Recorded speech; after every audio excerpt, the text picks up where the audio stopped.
Bonjour, bienvenue à Vue de ma fenêtre, une émission qui vous est proposée par le magazine Verts et Protection. Aujourd'hui, notre émission va une nouvelle fois coller au plus près de l'actualité.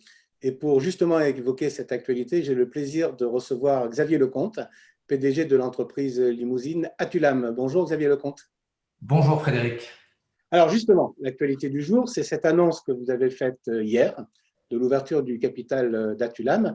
Avant d'entrer dans les détails avec vous sur cette ouverture du capital, pourriez-vous tout d'abord nous parler un peu de l'entreprise que vous dirigez? C'est quoi Atulam aujourd'hui?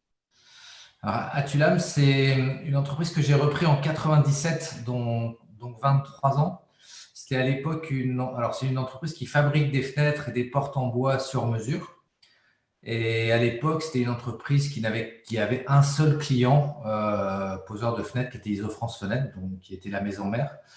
Et le challenge pour moi, ça a été de trouver d'autres clients. Donc, comment faire? J'ai regardé ce métier que je découvrais et j'ai dit à mon chef d'atelier, je ne connais pas la menuiserie, mais ce que veulent les clients, je vais vite comprendre. Et rapidement, je lui ai dit, écoute, on n'achète pas une Porsche prête à peindre, donc on n'achète pas une fenêtre en bois prête à peindre. Donc, nous, on va peindre les fenêtres et on va faire en sorte que notre peinture tienne longtemps, le plus longtemps possible, voire la garantir, ce à quoi on est arrivé aujourd'hui. Donc, on s'est développé comme ça. On était 20, on avait un seul client, on faisait 1,5 million de chiffre d'affaires. Et aujourd'hui, fin 2020, on va faire 18,5 millions de chiffre d'affaires. On est 150. On a près de 1000 clients menuisiers artisans sur toute la France. Et je pense qu'on s'est construit une image haut de gamme, de qualité, de fenêtres de qualité. Et aussi, on garantit la tenue de la peinture de nos fenêtres, de nos menuiseries 12 ans. D'accord, donc vous évoluez sur un marché de la menuiserie bois qui est plutôt en bonne santé actuellement. On y reviendra à la fin de notre entretien justement sur ce marché. Mais avant tout, revenons sur l'ouverture du capital d'Atulam. Pourquoi faire aujourd'hui, en 2021, entrer un partenaire financier dans votre entreprise? Parce que j'ai 57 ans, que quand j'ai eu 55 ans, je me suis dit qu'il était important de réfléchir à la pérennité de ce projet, de l'entreprise, de son équipe. Donc, je me suis dit comment faire. J'ai constaté à ce moment-là que le projet Atulam me plaît, que moi, je suis prêt à continuer 10 ans. Et que dans ce contexte-là, il fallait aussi réfléchir à s'adosser, se donner les moyens de pouvoir pérenniser le développement du projet, les investissements, les garantir.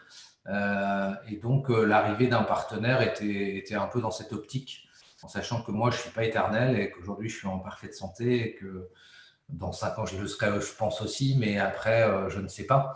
Donc, il est important de préparer la suite. Donc ça pourrait être la première étape d'une cession complète de l'entreprise à terme. Oui, mais c'est pas c'est pas le but premier. Le but premier, c'est de construire la pérennité. C'est aussi de réfléchir à faire rentrer les cadres dans le capital de l'entreprise pour vraiment construire le devenir d'un projet, d'une équipe euh, avec qui j'aime travailler.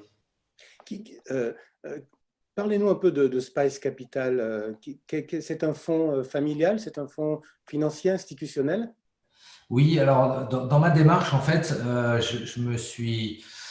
j'ai établi le cahier des charges suivant. Je souhaitais faire rentrer un investisseur minoritaire et qui soit plutôt un investisseur issu du monde industriel et qui soit ensuite bienveillant. Dans cette réflexion à 55 ans, je suis moi, mon souci premier, c'est aussi de travailler avec des gens avec qui j'aime travailler, y compris les investisseurs. Donc, j'ai été très attentif à cela dans ma réflexion et dans ma recherche.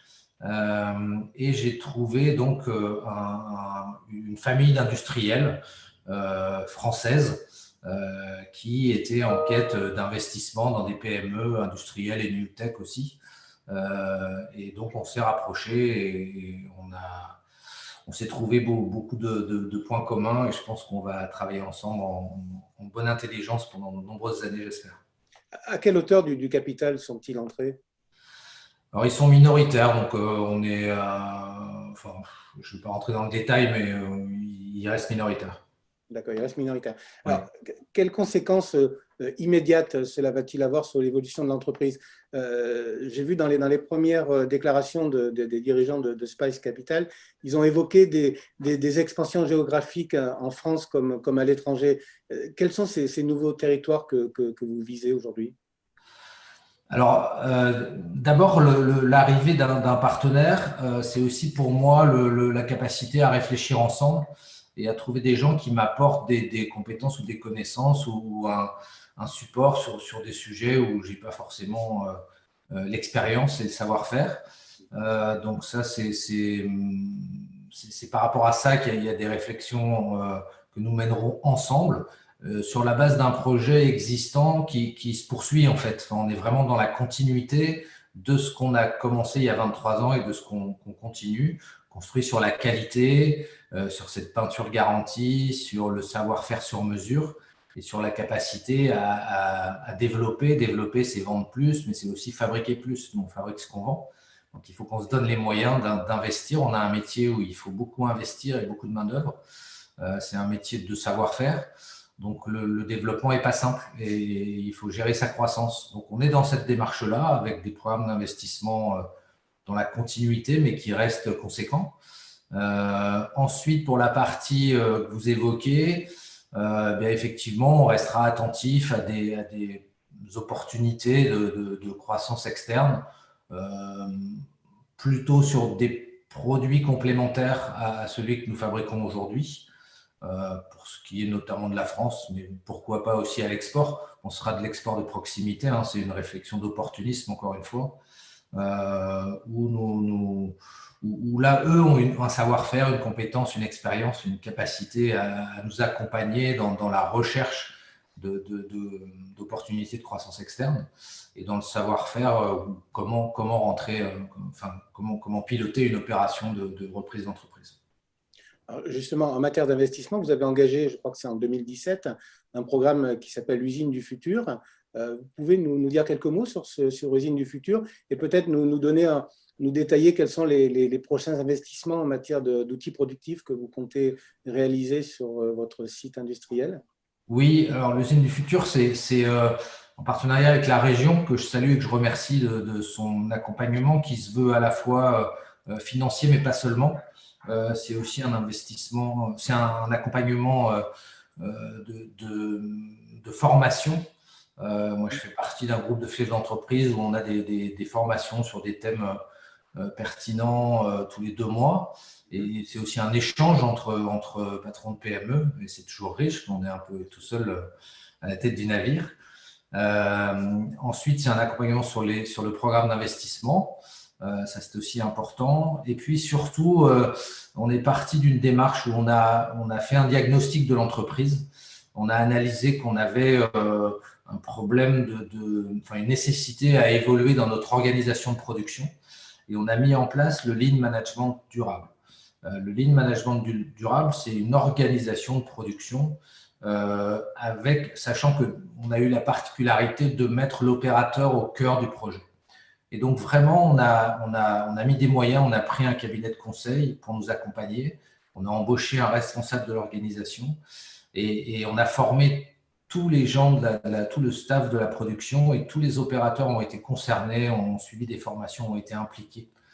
Et ça a fait que rapidement, on a eu des résultats assez impressionnants, puisque au bout de 6 mois, quasiment, on a fait des gains de coûts, des économies, un coût SAV qui a diminué de 25% et une capacité, une productivité qui a augmenté de l'ordre de 30%. Une capacité de production. Donc, c'était un bel élan. Alors après, le Lean Management, c'est une culture d'entreprise. L'entreprise a muté. Et aujourd'hui, on a vraiment une fluidité dans la production. On a enlevé les silos, en fait. Les gens travaillent vraiment en échange entre eux. Il y a une démarche constructive, positive, maîtrisée, pilotée. On a des tableaux de bord à toutes les étapes du process.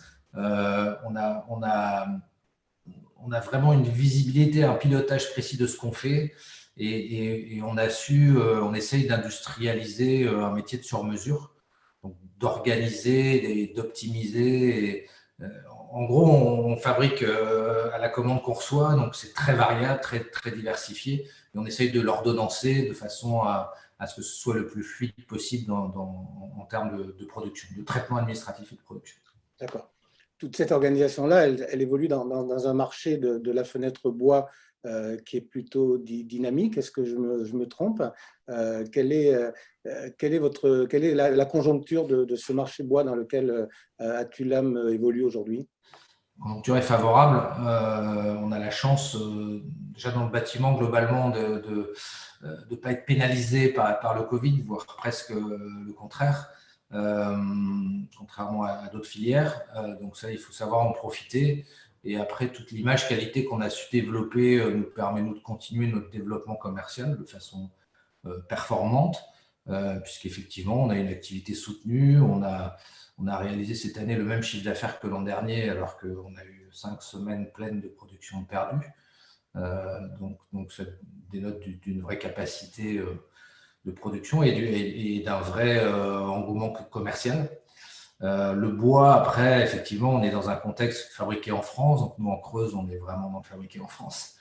Atulam, la fenêtre française. Ensuite, le bois, c'est le bilan carbone très favorable. C'est un matériau écologique par excellence. Donc, on surfe effectivement sur un avenir que je pense prometteur, à condition de faire de la qualité.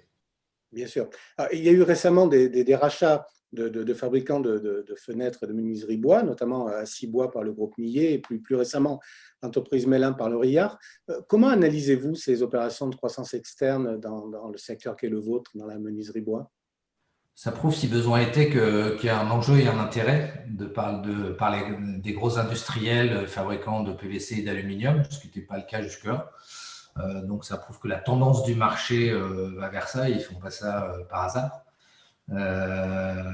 Et après, dans notre métier, comme dans tous les métiers, il y a des entreprises qui ont besoin de souffle, qui ont besoin de moyens pour continuer de se développer et qui vont chercher chez ces gros industriels ces opportunités-là. Est-ce que ce sont aussi des savoir-faire qu'ils vont chercher? Oui. Oui, Assibois et Mélin, c'est des vraies entreprises de savoir-faire avec des difficultés de management. Enfin, pour Assibois, c'était vraiment une entreprise en difficulté. Et Mélin, ouais, c'est la quête d'un savoir-faire par le groupe Laurillard par rapport à un chef d'entreprise très performant qui a souhaité céder son entreprise.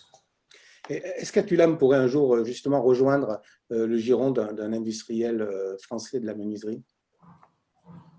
C'est une question d'actualité, on peut dire. Oui. Alors, ce n'est pas le choix que j'ai fait. Donc, j'ai fait un choix. J'ai construit cette boîte, j'ai construit son équipe. J'aime travailler avec cette équipe et je ne me sens pas prêt aujourd'hui à en perdre le contrôle. Maintenant, dans une perspective de pérennité, tout est ouvert, mais pas aujourd'hui. Enfin, ce sera plutôt dans les 5 à 10 ans qui viennent. Mais tout est possible. Bon, je vous le souhaite. En tous les cas, c'est sur cette réponse que s'achève cette première édition de l'année de Vue de ma fenêtre. Xavier Lecomte, merci beaucoup d'avoir répondu à notre question avec réactivité. Merci de votre attention et permettez-moi de vous souhaiter à cette occasion le meilleur pour 2021 et aussi vous remercier pour votre fidélité qui a été sans faille durant ces derniers mois. Ça nous a beaucoup aidé et motivé. À bientôt donc pour une prochaine édition de Vue de ma fenêtre. En attendant, lisez, partagez, soutenez la presse pro, abonnez-vous. Ça nous aide à vous proposer des contenus de qualité. Xavier Lecomte, merci. À très bientôt. Au revoir. Merci Frédéric, à bientôt. Au revoir.